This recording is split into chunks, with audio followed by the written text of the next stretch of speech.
ಎಲ್ಲ ಸ್ತೋತ್ರಗಳು ಸಲ್ಲ. ಇದು ವೇದಕ್ಕೆ ಮಾತ್ರ ರಿಸ್ಟ್ರಿಕ್ಷನ್ ಅಂತ. ಸ್ವರಸಹಿತವಾಗಿ ವೇದ ಅಧ್ಯಯನ ಅಧ್ಯಾಪನ ಎರಡಕ್ಕೂ ಅನಧ್ಯಾಯ ಅಂತ, ಅನಧ್ಯಯನ ದಿನ ಅಂತಾರೆ. ಅನಧ್ಯಯನ ಅಂದ್ರೆ ನಾಟ್ ಲರ್ನಿಂಗ್. ಆ 2 days ನಲ್ಲಿ ಇಲ್ಲ. ಇವಾಗ ಅಷ್ಟಮಿಗೆ ಒಂದ್ಸಲಿ ಬರೋದು ಒಂದೇ ದಿವಸ, ಈ ಸಲ 2 ದಿವಸ ಬಂದಿದೆ. ಸೊ ಅದಕ್ಕೆ ನಾಳೆ ನಾಡಿದ್ದು 2 ದಿವಸ ಅನಧ್ಯಯನ. ದ್ವಾದಶಿ ಆದ್ಮೇಲೆ ಅಥವಾ ತ್ರಯೋದಶಿ ದಿವಸ ಸಾಯಂಕಾಲ ಪ್ರದೋಷ ಅಂತ ಶುರುವಾಗುತ್ತೆ. ಆ ಪ್ರದೋಷ ಕಾಲದಿಂದ ಶುರುವಾದ್ರೆ 3 ಅಥವಾ 4 ದಿವಸ ಡಿಪೆಂಡಿಂಗ್ ಆನ್ ದಿ ಡೇಸ್ ಮತ್ತೆ ದ್ವಿತೀಯಗೆ ಶುರುವಾಗುತ್ತೆ. ಅದು ಅನಧ್ಯಯನ. ಸೊ ಅಲ್ಲಿ 4, ಇಲ್ಲಿ 1, 5 ದಿವಸಗಳು ಸಾಮಾನ್ಯವಾಗಿ ಒಂದು ಪಕ್ಷದಲ್ಲಿ. ಸೊ 2 ಪಕ್ಷ ಒಂದು ತಿಂಗಳಿಗೆ, 2 ಪಕ್ಷದಿಂದ ಸೇರಿ 10 ದಿವಸ ನಿಮಗೆ ವೇದ ಇಲ್ಲ. ಆ ದಿವಸಗಳು ಸ್ತೋತ್ರಗಳನ್ನ ಹೇಳ್ಬೋದು, ದಿವ್ಯ ಪ್ರಬಂಧ ಹೇಳ್ಬೋದು, ವೇದವನ್ನು ಹೇಳುವಾಗಿಲ್ಲ. ಅಷ್ಟೇ ಕೂತ್ಕೊಂಡು ಪ್ರಾಕ್ಟೀಸ್ ಮಾಡ್ತೀನಿ ಅಂತ ಕೂಡುದು. ಹಾಗೆ ಟೀಚಿಂಗ್ ಕೂಡ ಇಲ್ಲ. ಆದ್ರೆ ಆರಾಧನೆಯಲ್ಲಿ ವೇದ ಮಂತ್ರನೇ ಹೇಳಬಾರ್ದು ಅಂತಿಲ್ಲ. ಅದು ಆರಾಧನೆಗೆ ಅಂಗಭಾಗ ಆಗುವಂತದ್ದು. ಅದು ಹಾಗೆ ಅನಧ್ಯಯನ ಅಂತಂದ್ರೆ ಇದು. ಅಧ್ಯಯನ ಅಂದ್ರೆ ಏನು? ಸ್ವರಸಹಿತವಾಗಿ ಪದಗಳನ್ನ ಸಂಗ್ರಹಿಸೋದಕ್ಕೆ ಅಧ್ಯಯನ ಅಂತ ಹೇಳಿದ್ರು. ಅದನ್ನೇ ಸ್ವಾಧ್ಯಾಯ ಅಂತ ಹೇಳುವಂತದ್ದು. ಸ್ವಾಧ್ಯಾಯ. ಅದಕ್ಕೆ ಅನಧ್ಯಯನ.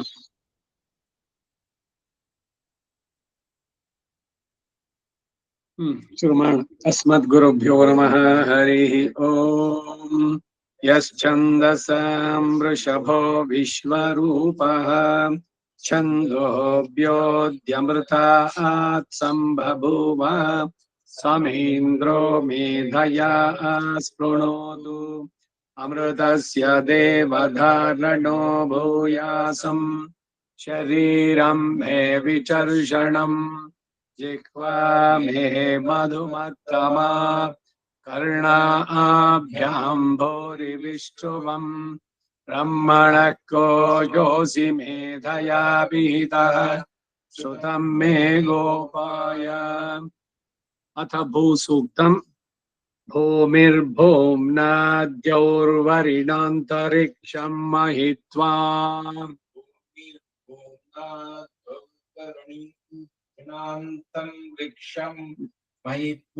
द्यौर्वरिणान्तरिक्षं महित्वा वरिणान्तरिक्षं महित्वा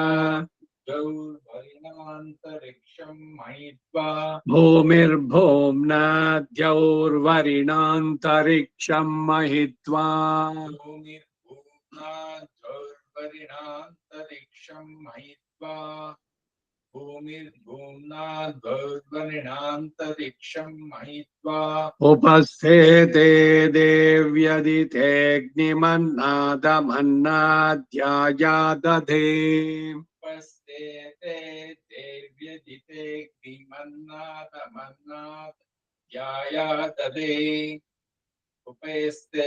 उपस्थेते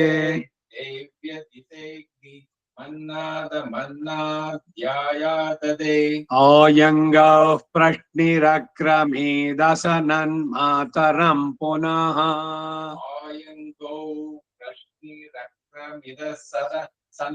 प्रश्निरक्रमीदसनन्मातरं पुनः.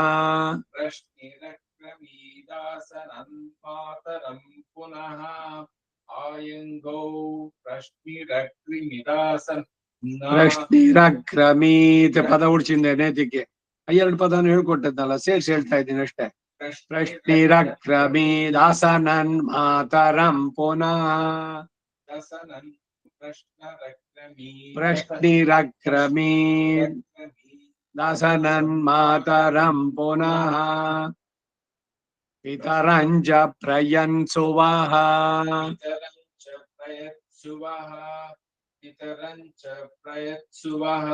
ತ್ರಿಗಂ ಶ್ರದ್ಧಾಮವಿರಾಜತಿ ವಾಕ್ಪತಂಗಾಯ ಶಿಶ್ರಿಯೇ. ತ್ರಿಗಂ ಶ್ರದ್ಧಾಮವಿರಾಜತಿ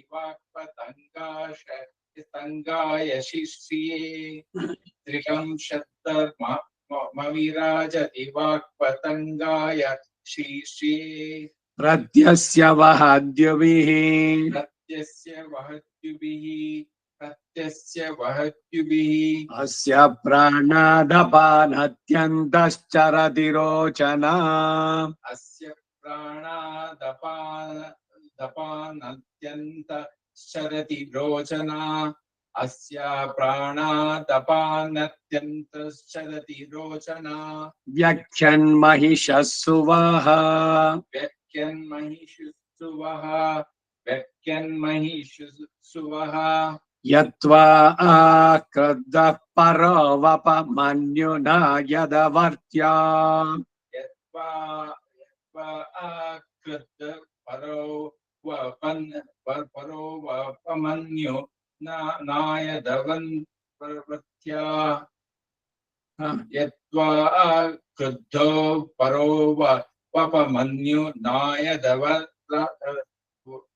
नायदवरात्यः नात्या यत्त्वा क्रुद्धः यत्वा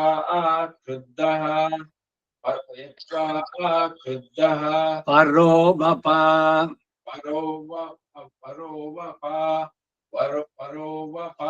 मन्युना यदवर्त्या मन्युना सुकल्पमग्ने तत्तव पुनस्तोद्दीपयामसि सुकल्पमग्ने तत्तव उद्दीपयामसि पुनस्तोद्दीपयामसि तत्तोव पुनस्तोद्दीपयामसि सुकल्पमग्ने तत्तव पुनस्तोद्दीपयामसि सुकल्पमग्ने तत्तव पुनस्तोद्दीपयामसि सुकल्पमग्ने तत्तव पुनस्तोद्दीपयामसि यत्ते मन्युपरोक्तस्य पृथिवीमनुदध्वसि यत्ते मन्युपरोक्तस्य पृथिवीमनुदध्वसे यत्ते मन्युपरोक्तस्य पृथिवीमनुदध्वसे आदित्या विश्वे तद्देवा वसवश्च समाभरन् आदित्या विश्वे तद्देवा वसवश्च समाभरन् आदित्या विश्वे तद्देवा वसवश्च समाभरन् समाभरन् मेदिनी देवी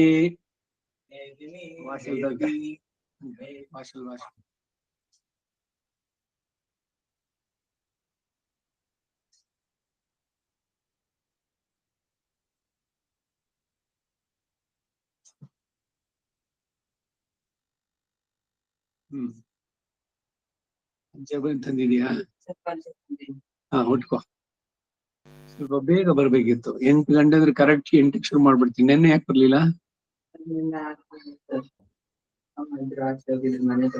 ಸರಿ ಆಯ್ತು ಹುಟ್ಕ.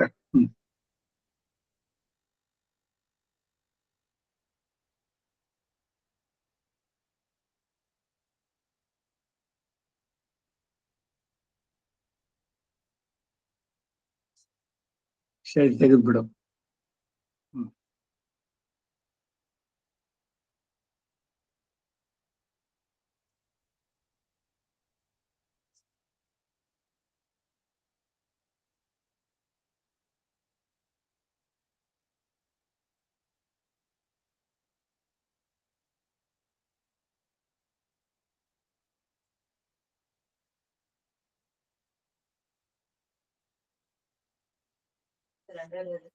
ಇಲ್ಲ ಬರೀ ಪಂಚೆ ಇದು ಮಾಡ್ಕಿದ್ರೆ ಸಾಕಷ್ಟೆ. ಪ್ಯಾಂಟ್ ಹಾಕೊಂಡಿದ್ದು ಇದಿದ್ರೆ ಶರ್ಟ್ ತೆಗೋದು. ಶರ್ಟ್ ತೆಗೆದು ಕೂತ್ಕೊಂಡು ಹೇಳ್ಬೇಕು. ಇದ್ದೇ ತೆಗಿಬೇಕಾಗಿಲ್ಲ, ಅದು ಇತ್ಕೊಳ್ಳಿ, ಇಟ್ಸ್ ಓಕೆ. ವೇದವನ್ನ ಕಲಿಬೇಕಾದ್ರೆ ಡಿಸಿಪ್ಲಿನ್ ಗೊತ್ತಾಯ್ತೆ. ನಮಸ್ಕಾರ ಮಾಡ್ಬಿಟ್ಟು ಕೂತ್ಕೋ.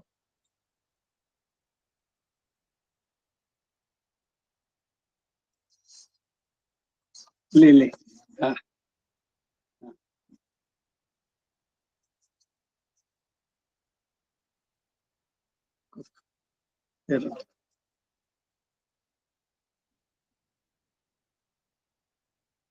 ವೇದ ಕಲಿಯೋದಕ್ಕೆ ಒಂದಷ್ಟು ಇದು ಈಗ ಸ್ಕೂಲ್ಗೆ ಹೋದ್ರೆ ಯೂನಿಫಾರ್ಮ್ ಇದೆಯಲ್ಲ, ಆ ರೀತಿನಲ್ಲಿ ಎಲ್ಲೇ ವೇದ ಹೇಳೋದಾದ್ರೆ ಶರ್ಟ್ ತೆಗೆದ್ಬಿಟ್ಟು ಹೇಳ್ಬೇಕು, ಪಂಚೆ ಉಟ್ಕೊಂಡು ಇದರದಕ್ಕೆ. That is the uniform discipline. ಆಮೇಲೆ ವೇದವನ್ನು ಕಲಿಯೋದಕ್ಕೆ ಡೇಟ್ಸ್ ರೆಸ್ಟ್ರಿಕ್ಷನ್ಸ್ ಇದೆ. ಇವಾಗ ಇವತ್ತಿದೆ, ನಾಳೆ ನಾಡಿದ್ದು 2 ದಿವಸ ಅನಧ್ಯಯನ. ಅನಧ್ಯಯನ ಅಂತಂದ್ರೆ ಆ ದಿವಸಗಳಲ್ಲಿ ವೇದವನ್ನು ಹೇಳಬಾರ್ದು, ಪ್ರಾಕ್ಟೀಸ್ ಮಾಡಬಾರ್ದು. ಆದ್ರೆ ಪೂಜೆನಲ್ಲಿ ಹೇಳೋ ವೇದ ಮಂತ್ರಗಳು ಬೇರೆ, ಅದು ಪೂಜೆಗೆ ಅಂಗವಾಗಿ ಬರುವಂತದ್ದು. ಗೊತ್ತೈತೆ. ಆಮೇಲೆ ಪಾಠ ಒಂದು ಶುರು ಮಾಡಿದ್ಮೇಲೆ ಸೆಕೆಂಡ್ ಡೇ ಬ್ರೇಕ್ ಆಗ್ಬಾರ್ದು. ನೀನ್ ನಿನ್ನೆ ಫೋನ್ ಮಾಡಿದಾಗ ಬರ್ತೀಯ ಅನ್ಕೊಂಡಿದ್ದೆ ನಾನು, ಇವತ್ತಾಗಿ ಮತ್ತೆ ನಾಳೆ ದಿವಸ ದ್ವಿತೀಯ ವಿಚ್ಛಿತ್ತಿ ಅಂತ ಆಗ್ಬಾರ್ದು. ಸಂಸ್ಕೃತ ನೀನು ಲೋಕ್ ಬಂದೆಲ್ಲ, ಏನ್ ಕೇಳ್ದೆ, ಏನ್ ಕಲ್ತ್ ಬಂದೆ? ಅಲ್ಲ ವೇದ ಅಲ್ಲ, ಇದರಲ್ಲಿ ಸಂಸ್ಕೃತದಲ್ಲಿ ಏನೇನು? ಶಿಶುಪಾಲ ವರೆದ ಸರ್ಗ ಮುಗಿಸುತ್ತೆ. ಹಾ, ಅದರಲ್ಲಿ ಕ್ರಿಯಾಕಾರಕ ಚಿಂತನೆ, ಇದು ಸುಬಂಧ ಚಿಂತನೆ, ಆಮೇಲೆ ತಾತ್ಪರ್ಯದ ಗುಡ್ ಗುಡ್. ಸೊ ವೇದದ ಭಾಷೆ ದೇವ ಭಾಷೆ, ಇದು ಸಂಸ್ಕೃತ. ಸಂಸ್ಕೃತ ಕಷ್ಟ ಅಲ್ಲ, ಸಂಸ್ಕೃತ ಇಟ್ ಈಸ್ ಈಸಿ. ನಿನಗೆ ಗೊತ್ತಾಗಿದೆ ಆಗ್ಲೇ, ಯು ಹ್ಯಾವ್ ಅಟೆಂಡೆಡ್ ಸೆವರಲ್ ಇದೆಲ್ಲ. ಕ್ಲಾಸಿಕ್ ಸ್ಯಾನ್ಸ್ಕ್ರಿಟ್ದೇ ಮೀನಿಂಗ್ ಬರೋದಿಲ್ಲ, ಇದಕ್ಕೆಲ್ಲ ಭಾಷ್ಯಗಳಿದೆ. ಭಾಷ್ಯ ಅಂದ್ರೆ ಕಾಮೆಂಟ್ರೀಸ್, ಅದರಿಂದ ಅರ್ಥವನ್ನ ತಿಳಿಯುವಂತದ್ದು. 3 ದರ್ಶನಗಳು ಪ್ರಧಾಗಿ, ವೈದಿಕ ದರ್ಶನಗಳು: ದ್ವೈತ, ಅದ್ವೈತ, ವಿಶಿಷ್ಟಾದ್ವೈತ 3. ಅದೈತೆ. ದ್ವೈತ ಪ್ರವರ್ತಕ ಮಧ್ವಾಚಾರ್ಯ, ಅದ್ವೈತಕ್ಕೆ ಶಂಕರಾಚಾರ್ಯ, ವಿಶಿಷ್ಟಾದ್ವೈತ ರಾಮಾನುಜಾಚಾರ್ಯ. 3 ಜನನು ವೇದವನ್ನು ಪ್ರಮಾಣವಾಗಿ ತಗೊಂಡಿದ್ದಾರೆ. 3 ದಾರಿಗಳು. ಈಗಲಿಂದ ಮೆಜೆಸ್ಟಿಕ್ ಹೋಗ್ಬೇಕಾದ್ರೆ ರಾಜಾಜಿನಗರದ ಮೇಲೆ ಹೋಗ್ಬೋದು, ಇಲ್ಲ ರಿಂಗ್ ರೋಡ್ ಸುತ್ಕೊಂಡ್ ಬರ್ತೀನಿ ಅಂದ್ರೂ ಆಗ್ಬೋದು. ಡೆಸ್ಟಿನೇಷನ್ ಅದು, ರೂಟ್ಸ್ ಆರ್ ಡಿಫ್ರೆಂಟ್. ಹಾಗೆ 3 ಮಾರ್ಗ ಇವ್ರು ಕಂಡುಕೊಂಡಿದ್ದು. ಇವೆಲ್ಲ ಏನು ಅಂದ್ರೆ ಬೇಸ್ಡ್ ಆನ್ ವೇದ. ವೇದದಲ್ಲಿ ಭೇದ ಶ್ರುತಿಗಳು ಅಂತಿದೆ, ಅಭೇದ ಶ್ರುತಿಗಳು ಅಂತಿದೆ. ಭೇದ ಶ್ರುತಿಗಳು ಅಂತಂದ್ರೆ ಭಗವಂತನಿಗೂ ಜೀವಾತ್ಮನಿಗೂ ಭೇದ ಇದೆ ಅಂತ ಹೇಳೋದು, ಡ್ಯುಯಾಲಿಟಿ ಟೆಕ್ಸ್ಟ್ ಅಂತ. ವಿಚ್ ಕ್ವಾಲಿಫೈಸ್ ಯೂನಿಫೈಡ್ ಇದ್ರದ್ದು ಅಂತ ಮೋನಿಸಮ್, ಕ್ವಾಲಿಫೈಡ್ ಮೋನಿಸಮ್ ನಮ್ದು ವಿಶಿಷ್ಟಾದ್ವೈತ ಅಂದ್ರೆ. ಈ ಶಂಕರಾಚಾರ್ಯ ಹೇಳೋದು ಅದ್ವೈತವೇನೆ. ಅದ್ರವರು ಏನ್ ಹೇಳ್ತಾರೆ ಅಂದ್ರೆ ಅವನಿಗೆ ರೂಪ ಗುಣ ಆಕಾರ ಏನೂ ಇಲ್ಲ, ನಿರ್ಗುಣ ಬ್ರಹ್ಮೋಪಾಸನೆ. ನಮ್ದು ಸಗುಣ ಬ್ರಹ್ಮೋಪಾಸನೆ. Not much of difference. ಇದು ಅದ್ವೈತವೇ, ವಿಶಿಷ್ಟವಾದ ಅದ್ವೈತ. ಅದ್ವೈತ ಅಂತಂದ್ರೆ ದಿ ನಾನ್ ಸೆಕೆಂಡ್. ಒಂದು ಜಗತ್ತಿಗೆ ಕಾರಣ ಯಾರು? ಹೌದು, ಅವನೊಬ್ಬನೇ ಅಂತ ಹೇಳೋದು ಅವ್ರ ಕಾನ್ಸೆಪ್ಟ್. ಅದಕ್ಕೆ ಶಂಕರಾಚಾರ್ಯ ಇವರೆಲ್ಲ ಒಂದೇ ಒಂದು ಕೋಲ್ ಇಟ್ಕೊಂಡಿರ್ತಾರೆ. It represent their concept. And ಪ್ರಧಾನವಾಗಿ ಅವ್ರು ಇಟ್ಕೊಂಡಿರೋದು ಬ್ರಹ್ಮ ಒಂದೇ ಸತ್ಯ, ಜಗತ್ತು ಸುಳ್ಳು, ಮಿಥ್ಯೆ ಅಂತಾರೆ. ನಿನಗೆಲ್ಲ ಇಲ್ಲಿ ಕಾಣಿಸುತ್ತೆ, ಇಟ್ ಇಸ್ ನಾಟ್ ಟ್ರೂ ಅಂತ. ಈಗ ಒಂದು ಲೇಕ್ ಇದೆ, ಅದ್ರಲ್ಲಿ there are no waves, reflections ಇದೆ. ಮರ ಕಾಣಿಸುತ್ತೆ, ಚಂದ್ರ ಎಲ್ಲ ನೀರೊಳಗಡೆ. ಕೈನಲ್ಲಿ ಒಂದ್ ಸ್ವಲ್ಪ ಅಳ್ಳಾಡ್ಸ್ಬಿಟ್ಟು ಹೊರಟೋಯ್ತು. ಇತ್ತ ನೀರೊಳಗಡೆ ಚಂದ್ರನೋ ಮರಗಳು ಇವೆಲ್ಲ ಹಾಗೆ ಇಟ್ ಅಪಿಯರ್ಸ್ ಅಂತಾರೆ. This is not true, the world is not true, it appears. So ಇರೋದೇನು ಅಂದ್ರೆ ಇರೋದು ಒಂದೇನೆ. So according to them there are no different atmas, souls ಕೂಡ ಇಲ್ಲ.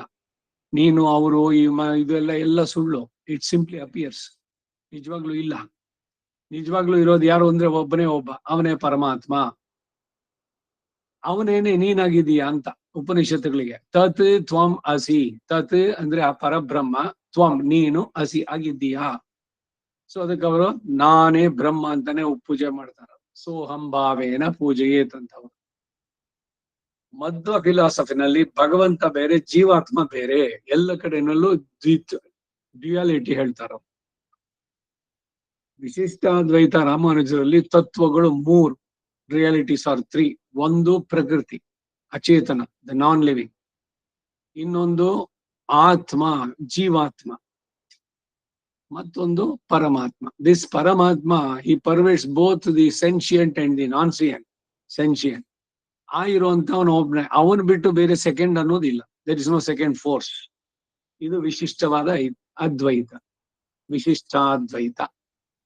ಮತ್ತೆ ಶ್ರುತಿಗಳಲ್ಲಿ ಹೇಳಿದ ಮಾತು ಒಂದಕ್ಕೊಂದಕ್ಕೆ ಕಾಂಟ್ರಡಿಕ್ಷನ್ಸು ಅಂತ ಅಲ್ಲಿ ಅನ್ನಿಸುತ್ತೆ. ಇಟ್ ಅಪಿಯರ್ಸ್, ಬಟ್ ಆಕ್ಚುಲಿ ಇಲ್ಲ ಅನ್ನೋದನ್ನು ರಾಮಾನುಜರು ಘಟಕ ಶ್ರುತಿಗಳು ಅಂತ ಅದು ಕಡೆ ವೇದದಿಂದಾನೇ ಹೇಳಿ ಮಾಡೋದು. The body soul relationship with god.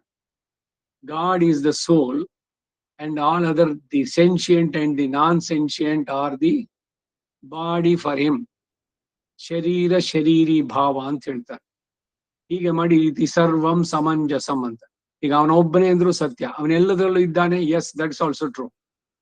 ಹೀಗೆ ಈಗ ನಾನು ಇಲ್ಲಿದ್ದೀನಿ, ನಿಮ್ಮಲ್ಲೂ ಇದ್ದೀನಿ ಅಂದ್ರೆ will you accept it? I cannot be in two places ಅಲ್ವೇ? I am limited to one particular place, one time, one body. ಇದು ಆದ್ರೆ ಭಗವಂತ ಅವನು ಅಂತಃ ಪ್ರವಿಷ್ಟ ಶಾಸ್ತ್ರ ಜನಾನಾಂ ಸರ್ವಾತ್ಮ, ಎಲ್ಲ ಕಡೆಯಲ್ಲೂ ಇದ್ದಾನೆ.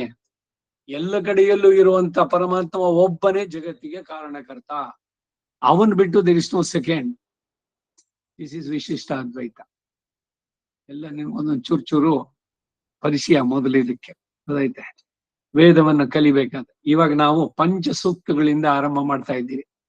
ಈಗಾಗ್ಲೇ ನೀನು 1 month ಕ್ಯಾರಿ ಇದಕ್ಕೆ ಹೋದೆ, ಅವಾಗ ಕೆಲವು ಸೂಕ್ತಗಳೆಲ್ಲ ಆಯ್ತು. ಇವಾಗ we are teaching about Bhu Sukta. ಅದಾಯ್ತಾ? Bhudevi, the concept of earth, ಅದ್ರ ಬಗ್ಗೆ ಈ ಪುಸ್ತಕ ತಗೋ. ನಾನು ಹೇಳ್ತೀನಿ, ನೀನು 2 ಸಲ ರಿಪೀಟ್ ಮಾಡು.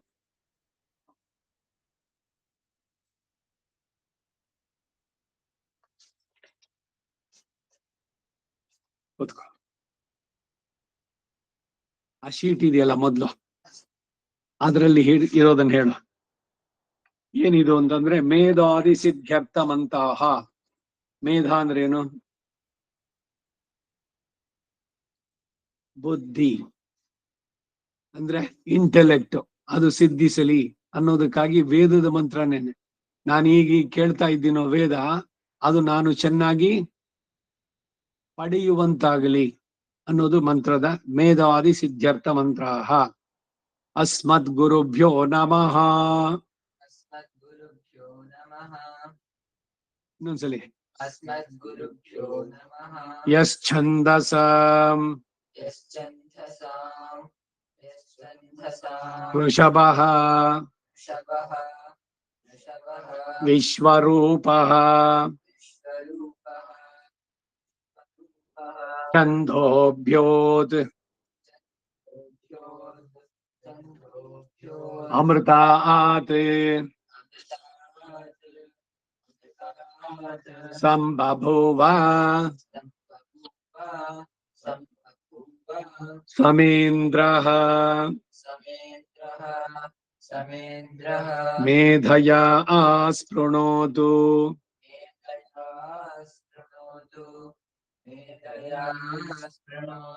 ಅಮೃತಸ್ಯ ದೇವಧಾರಣಃ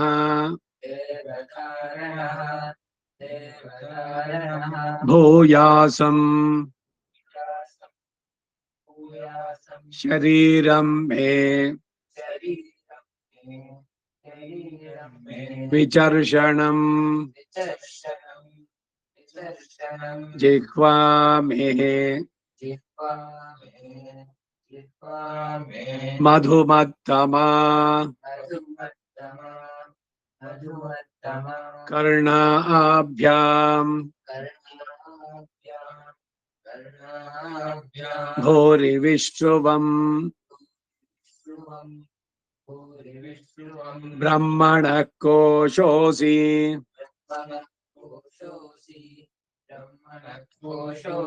ಮೇಧಯಾ ಪಿಹಿತಃ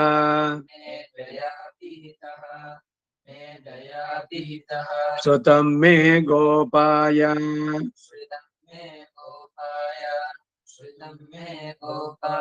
ಓನ್ಲಿ ದಿಸ್ ಮಚ್. ಇಷ್ಟನ್ನ ವೇದ ಹೇಳೋಕ್ ಶುರು ಮಾಡುವಾಗ ಒಂದು ಪ್ರಾರ್ಥನೆ ಮಾಡ್ಬೇಕು. ವೇದ ಮಾತೆಯನ್ನ ಪ್ರಾರ್ಥನೆ ಮಾಡಿ, ನನಗೆ ಮೇಧ ಸಿದ್ಧಿಸಲಿ, ಚೆನ್ನಾಗಿ ಏನನ್ನ ನಾನು ಕೇಳಿಸ್ಕೊಳ್ತೀನೋ ಅದನ್ನ ನಾನು ಚೆನ್ನಾಗಿ ಧರಿಸುವಂತಾಗ್ಲಿ ಅಂತ ಈಗ ಕರೆದಿಲ್ಲ. ನಮೋ ಬ್ರಹ್ಮಣಿ ಕನ್ಕ್ಲೂಡಿಂಗ್ ನಲ್ಲಿ ಹೇಳುವಂತ ಮಂತ್ರ. ಸೊ ಬಿಗಿನಿಂಗ್ 1 ಮಂತ್ರ ಹೇಳ್ಬೇಕಾದ್ರೆ ಲಾಸ್ಟ್ ನಲ್ಲಿ ಲಬ್ಧ ವೇದಾನ ಅವಿಸ್ಮರಣಾಯ ಜಪ್ಯೋ ಮಂತ್ರ. ಯಾವುದನ್ನ ನೀನೀಗ ಪಡೆದಿಯೋ, ನಾ ಹೇಳಿದ್ದನ್ನು ನೀನ್ ಕೇಳಿ ಶ್ರುತಿ ಅಂತ ಹೆಸರು ಇದಕ್ಕೆ. So concentrate on what I say. Notations ಎಲ್ಲಿ ರೈಸ್ ಮಾಡ್ತೀನಿ ವಾಯ್ಸ್, ಎಲ್ಲಿ ಕಡಿಮೆ ಮಾಡ್ತೀನಿ ಅದನ್ನ ಗಮನಿಸ್ಬೇಕು. ಈಗ take that book 14th page. ಅಥ ಭೂಸೂಕ್ತಃ, ಭೂಸೂಕ್ತಂ ಪೇಜ್ ನಂಬರ್ 14 ಸಿಗ್ದಾ? ಭೂಮಿರ್ಭೂಮ್ನಾ ಭೂಮಿರ್ಭೂಮ್ನಾ ದ್ಯೌರ್ವರಿಣಾಂತರಿಕ್ಷಂ ಮಹಿತ್ವಾ ದ್ಯೌರ್ವರಿಣಾಂತರಿಕ್ಷಂ ಮಹಿತ್ವಾ ಪರಿಣಾಂತರಿಕ್ಷಂ ಮಹಿತ್ವಾ ಉಪಸ್ಥೇತೆ ಉಪಸ್ಥೇತೆ ಉಪಸ್ಥೇತೆ ದೇವ್ಯದಿತೇಗ್ನಿಂ ದೇವ್ಯದಿತೇಗ್ನಿಂ ದೇವ್ಯದಿತೇಗ್ನಿಂ ಅನ್ನದಮನ್ನಾಧ್ಯಾಯದಧೇ ಅನ್ನದಮನ್ನಾಧ್ಯಾಯದಧೇ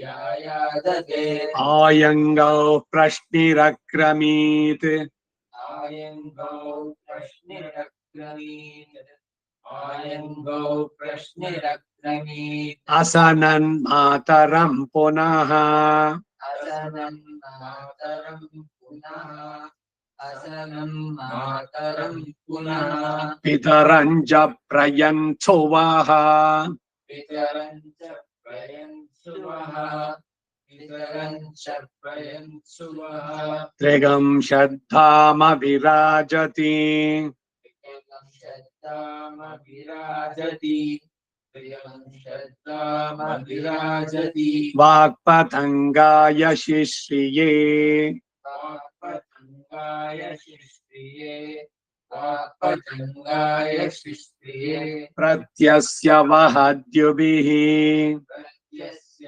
ವಹದ್ಯುಭಿಃ ಪ್ರತ್ಯಸ್ಯ ವಹದ್ಯುಭಿಃ ಅಸ್ಯ ಪ್ರಾಣಾದಪಾನತಿ ಅಪಾನತಿ ಅಸ್ಯ ಪ್ರಾಣಾದಪಾನತಿ ದಪಾನತಿ ಅಸ್ಯ ಪ್ರಾಣಾದಪಾನತಿ ಅಂತಶ್ಚರತಿ ರೋಚನ ಅಂತಶ್ಚರತಿ ರೋಚನ ಅಂತಶ್ಚರತಿ ರೋಚನ ವ್ಯಕ್ಷ್ಯನ್ ಮಹಿಷಸ್ಸುವಃ ವ್ಯಕ್ಯನ್ಮಹಿಷಸ್ಸುವಃ ವ್ಯಕ್ಯನ್ಮಹಿಷಸ್ಸುವಃ ಯತ್ವಾ ಕ್ರುದ್ಧಃ ಯತ್ವಾ ಕ್ರುದ್ಧಃ ಯತ್ವಾ ಕ್ರುದ್ಧಃ ಪರೋವಪ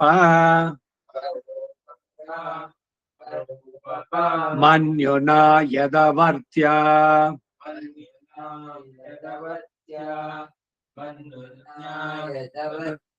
ಸುಕಲ್ಪಮಗ್ನೆ ಸುಕಲ್ಪಮಗ್ನೆ ಸುಕಲ್ಪಮಗ್ನೆ ತತ್ತವ ಪುನಸ್ತ್ವೋದ್ದೀಪಯಾಮಸಿ ತತ್ತವ ಪುನಸ್ತ್ವೋದ್ದೀಪಯಾಮಸಿ ತತ್ತವ ಪುನಸ್ತ್ವೋದ್ದೀಪಯಾಮಸಿ ಯತ್ತೇ ಮನ್ಯುಪರೋಕ್ತಸ್ಯ ಯತ್ತೆ ಮನ್ಯುಪರೋಕ್ತಸ್ಯ ಯತ್ತೆ ಮನ್ಯುಪರೋಕ್ತಸ್ಯ ಪೃಥಿವೀಮನುದಧ್ವಸೇ ಪೃಥಿವೀಮನುದಧ್ವಸೇ ಪೃಥಿವೀಮನುದಧ್ವಸೇ ಆದಿತ್ಯ ವಿಶ್ವೇ ತದ್ದೇವಾ ಆದಿತ್ಯಾ ವಿಶ್ವೇ ತದ್ದೇವ ಆದಿತ್ಯಾ ವಿಶ್ವೇ ತದ್ದೇವ ವಸವಶ್ಚ ಸಮಾಭರನ್ ವಸವಶ್ಚ ಸಮಾಭರನ್ ವಸವಶ್ಚ ಸಮಾಭರನ್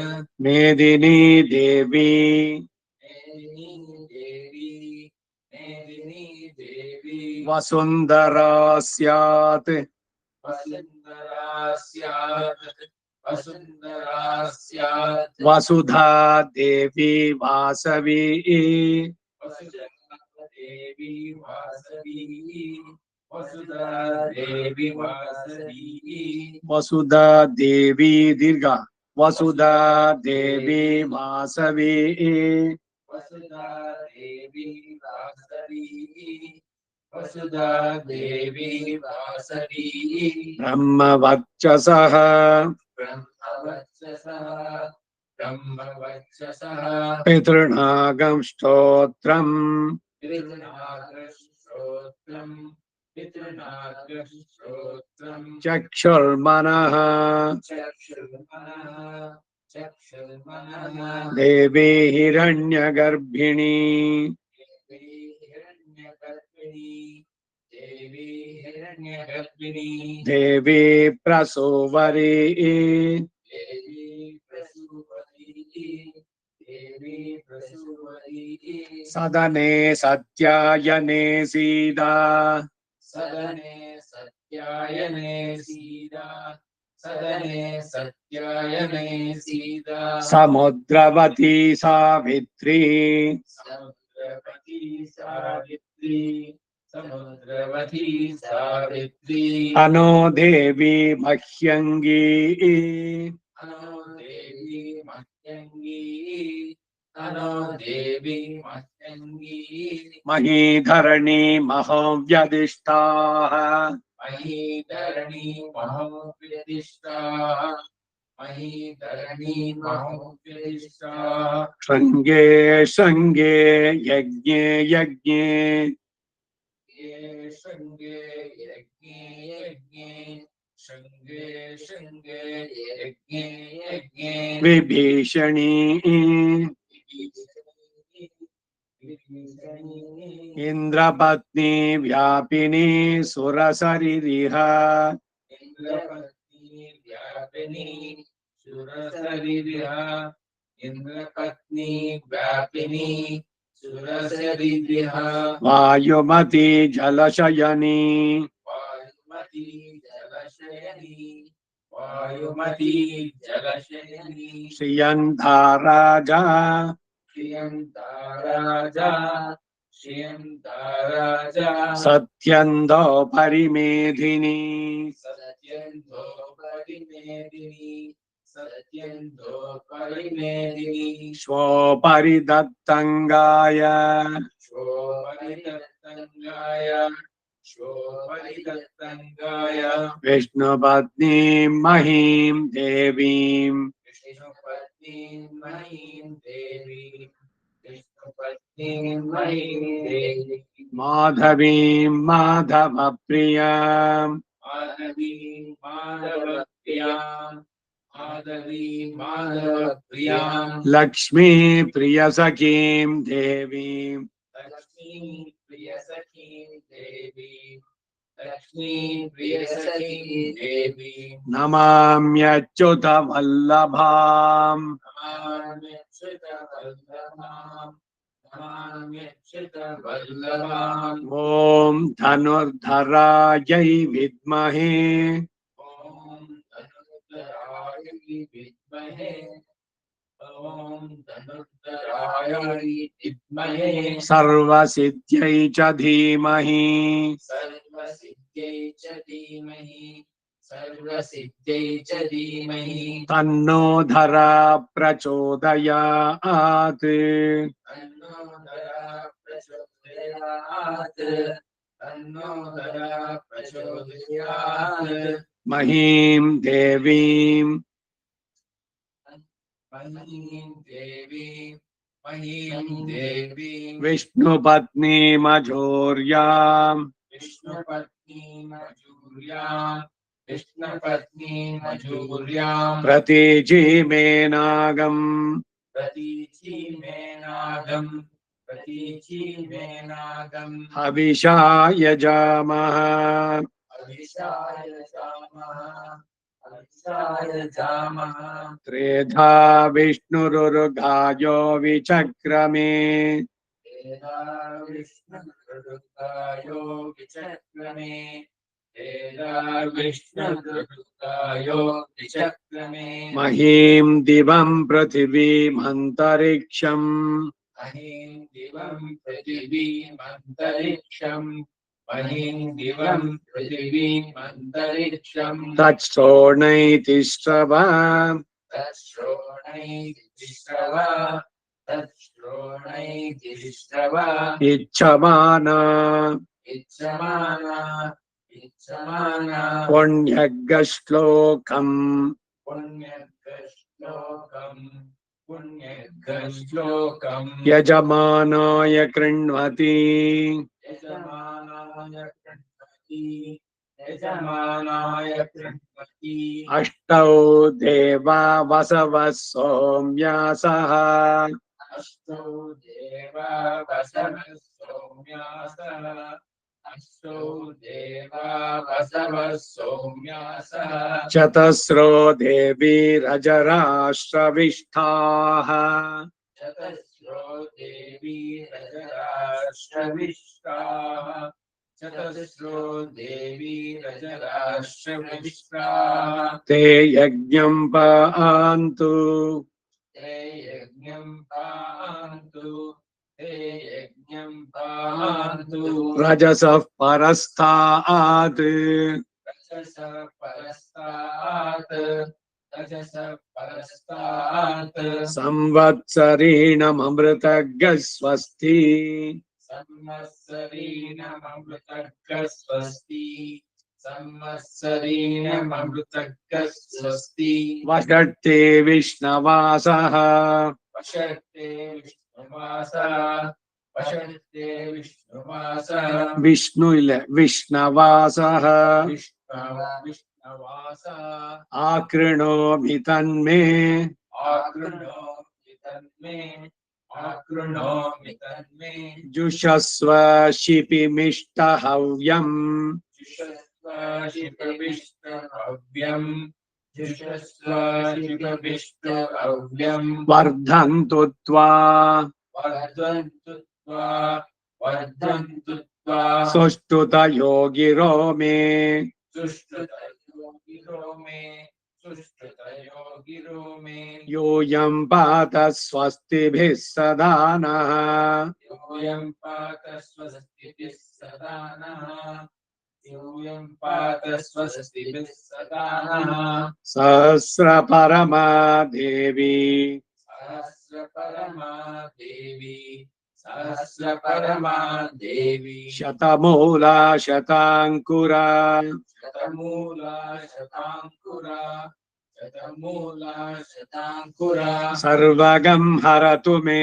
ಪಾಪಂ सर्वगं हरतु मे पापम् सर्वगं हरतु मे पापम् ದೂರ್ವಾ ದುಸ್ವಪ್ನ ನಾಶನಿ पूर्वा दुःस्वप्ननाशिनी पूर्वा दुःस्वप्ननाशिनी ಅಶ್ವಕ್ರಾಂತೆ ರಥಕ್ರಾಂತೆ अश्वक्रान्ते रथक्रान्ते अश्वक्रान्ते रथक्रान्ते ವಿಷ್ಣುಕ್ರಾಂತೆ ವಸುಂಧರಾ कृष्णक्रान्ते वसुन्धरा कृष्णक्रान्ते वसुन्धरा ವಿಷ್ಣುಕ್ರಾಂತೆ ವಸುಂಧರಾ विष्णुक्रान्ते वसुन्धरा विष्णुक्रान्ते वसुन्धरा ಶಿರಸಾ ಧಾರಿತಾ ದೇವಿ शिरसा धारिता देवी शिरसा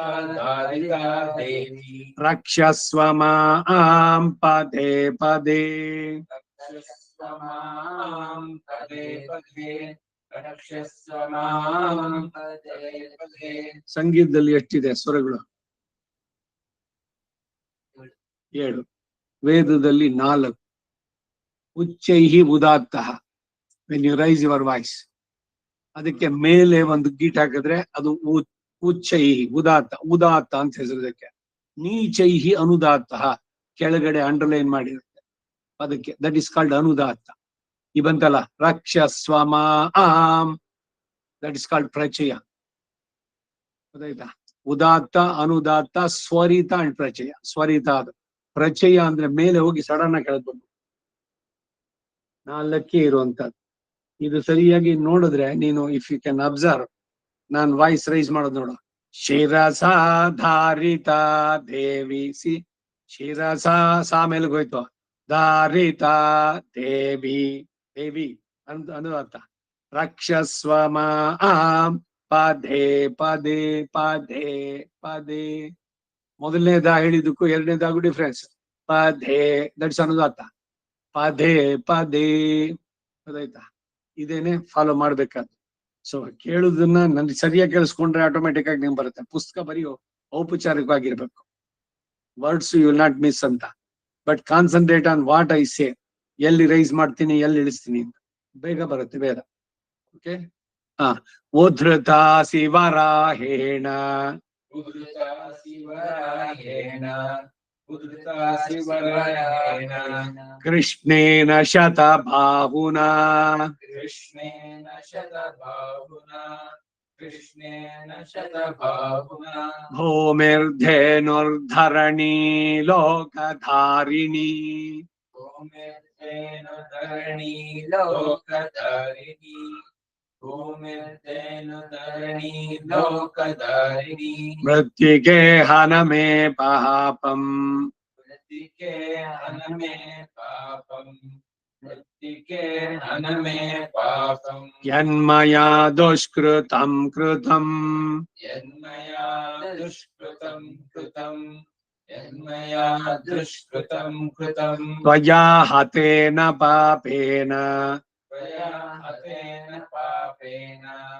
ತ್ವಯಾ ಹತೇನ ಪಾಪೇನ ಜೀವಾಮಿ ಶರದಃ ಶತಂ ಜೀವಾಮಿ ಶರದಶತಂ ಜೀವಾಮಿ ಶರದಶತಂ ಮೃತ್ತಿಕೆ ದೇಹಿ ಮೇ ಪುಷ್ಟಿಂ ಮೃತ್ತಿಕೆ ದೇಹಿ ಮೇ ಪುಷ್ಟಿಂ ಮೃತ್ತಿಕೆ ದೇಹಿ ಮೇ ಪುಷ್ಟಿಂ ತ್ವಯಿ ಸರ್ವಂ ಪ್ರತಿಷ್ಠಿತಂ ತ್ವಯಿ ಸರ್ವಂ ಪ್ರತಿಷ್ಠಿತಂ ತ್ವಯಿ ಸರ್ವಂ ಪ್ರತಿಷ್ಠಿತಂ ಗಂಧದ್ವಾರಾಂ ದುರಾದರ್ಶಾಂ ಗಂಧದ್ವಾರಾಂ ದುರಾದರ್ಶಾಂ ಗಂಧದ್ವಾರಾಂ ದುರಾದರ್ಶಾಂ ನಿತ್ಯಪುಷ್ಟಾಂ ಕರೀಷಿಣೀಂ ನಿತ್ಯಪುಷ್ಟಾಂ ಕರೀಷಿಣೀಂ ನಿತ್ಯಪುಷ್ಟಾಂ ಕರೀಷಿಣೀಂ ಈಶ್ವರೇಗಂ ಸರ್ವಭೂತಾನಾಂ ಈಶ್ವರೀಕಂ ಸರ್ವಭೂತಾನಾಂ ಈಶ್ವರೀಕಂ ಸರ್ವಭೂತಾನಾಂ ತಾಮಿಹೋಪಹ್ವಯೇ ಶ್ರಿಯಂ ತಾಮಿಹೋಪಹ್ವಯೇ ಶ್ರಿಯಂ ತಾಮಿಹೋಪಹ್ವಯೇ ಶ್ರಿಯಂ ಹರಿಃ ಓಂ ಹರಿ ಓಂ ಹರಿಃ ಓಂ. ಹರಿ ಓಂ. ಒಂದು ಆರೋಹಣ, ಇನ್ನೊಂದು ಅವರೋಹಣ. ಕನ್ಕ್ಲೂಡ್ ಮಾಡ್ಬೇಕಾದ್ರೆ ಹರಿಹಿ ರಕಾರ ಉದಾತ್ತ ಹರಿಹಿ ಓಂ. ಮತ್ತೊಂದ್ರಲ್ಲಿ ಆರಂಭ ಮಾಡ್ಬೇಕಾದ್ರೆ ಅಸ್ಮದ್ ಗುರುಭ್ಯೋ ನಮಃ ಹರಿಹಿ ಓಂ. ಓಕಾರ ಉದಾತ್ತ ಬರುತ್ತೆ. ಹರಿಹಿ ಓಂ. ಹರಿ ಓಂ. ನೆಕ್ಸ್ಟ್ ಈಸ್ ನೀಡಾ ಸೂಕ್ತ ಅಂತ. ಈ ನಾರಾಯಣನಿಗೆ 3 ಜನ ಪತ್ನಿಯರು, ಒಬ್ಬಳು ಶ್ರೀದೇವಿ, ಇನ್ನೊಬ್ಳು ಭೂದೇವಿ, ಮತ್ತೊಬ್ಳು ನೀಳಾದೇವಿ. ಆ ನೀಳಾ ಸೂಕ್ತ ಇದು. ನೀಳಾಂ ದೇವಿಗಂ ನೀಲಾಂ ದೇವಿಗಂ ನೀಲಾಂ ದೇವಿಗಂ ಶರಣಮಹಂ ಪ್ರಪದ್ಯೆ ಶರಣಮಹಂ ಪ್ರಪದ್ಯೆ ಶರಣಮಹಂ ಪ್ರಪದ್ಯೆ ಸುತರಸಿ ತರಸೆ ನಮಃ ಸುತರಸಿ ಸರಸೆ ನಮಃ ಸುತರಸಿ ತರಸೆ ನಮಃ ಸುತರಸಿ ನಮಃ ಸುತರಸಿ ತರಸೆ ನಮಃ ಗೃಣಾಹಿ ಗೃಣಾಹಿ ಗೃಣಾಹಿ ಘೃತವತಿ ಸವಿತರಾಧಿಪತ್ಯೈಃ ಘೃತವತಿ ಸವಿತಾರಾಧಿಪತ್ಯೈ ಘೃತವತಿ ಸವಿತರಾಧಿಪತ್ಯೈ ಪಯಸ್ವತೀರಂತಿರಾಶಾನೋ ಅಸ್ತು ಪಯಸ್ವತೀರಂತಿರಾಶಾನೋ ಅಸ್ತು ಪಯಸ್ವತೀರಂತಿರಾಶಾನೋ ಅಸ್ತು ಧ್ರುವ ದಿಶಾಂ ಧ್ರುವಾದಿಶಾಂ ಧ್ರುವಾದಿಶಾಂ ವಿಷ್ಣು ಪತ್ನ್ಯ ಘೋರಾಸ್ಯೇಷಾನ ವಿಷ್ಣುಪತ್ಯ ಘೋರಾಶೇಷ್ಯಾಶಾನ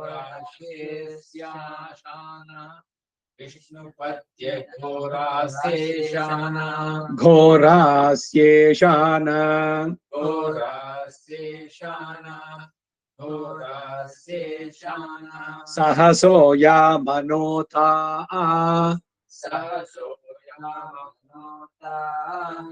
ಸಹಸೋಯಾ ಮನೋತಾ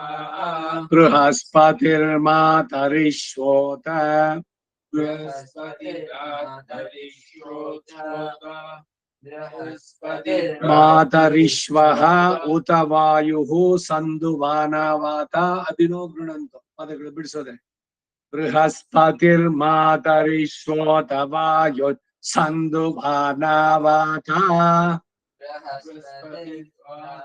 ಮಾತರಿಶ್ವೋತ ವಾಯು ಸಂದುವಾನವಾತ. ಇನ್ನೊಂದ್ಸಲಿ.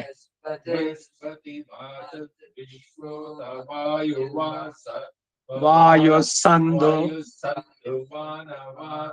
ವಾಯು ಸಂದುವಾನ ದೀರ್ಘ ವಾಯು ಸಂದುವಾನವಾತ ಅಭಿನೋ ಗೃಣಂತು.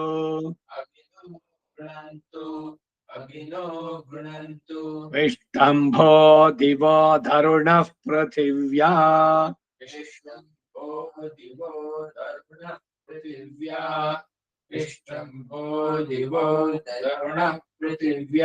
ಅಸ್ಯೇಷಾನ ಜಗತೋ ವಿಷ್ಣು ಪತ್ನಿ.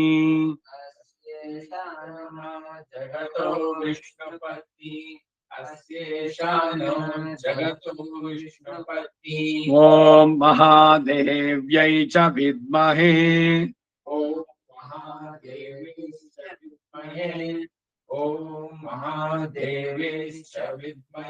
ವಿಷ್ಣು ಪತ್ನ್ಯೈ ಚ ಧೀಮಹಿ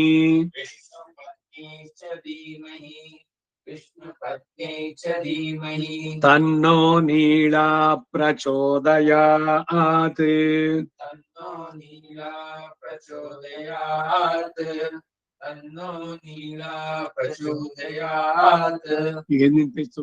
ಸೂಕ್ತ. First line. ಭೂಮಿರ್ಭೂಮ್ನಾ ದ್ಯೌರ್ವರಿಣಾಂತರಿಕ್ಷಂ ಮಹಿತ್ವಾ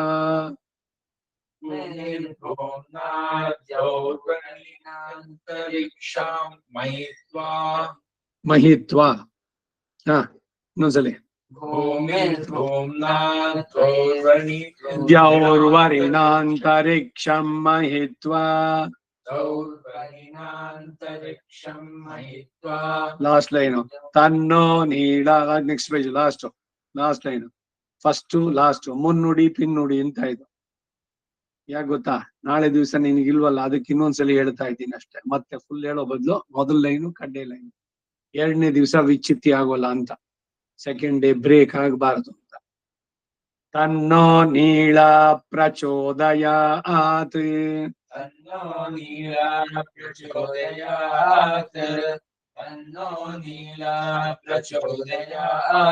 ಈಗ ಶೀಟ್ ತಗೋ.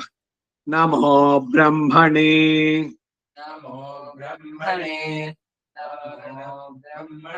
ಧಾರಣಂ ಮೇ ಅಸ್ತು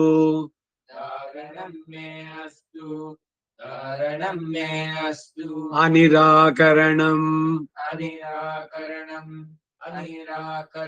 ಧಾರಯಿತ ಭೂಯಾಸಂ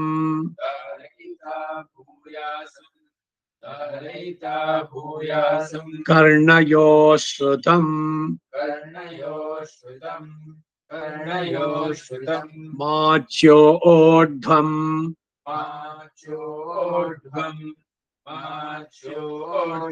ಮಮಾಮುಷ್ಯವೋ.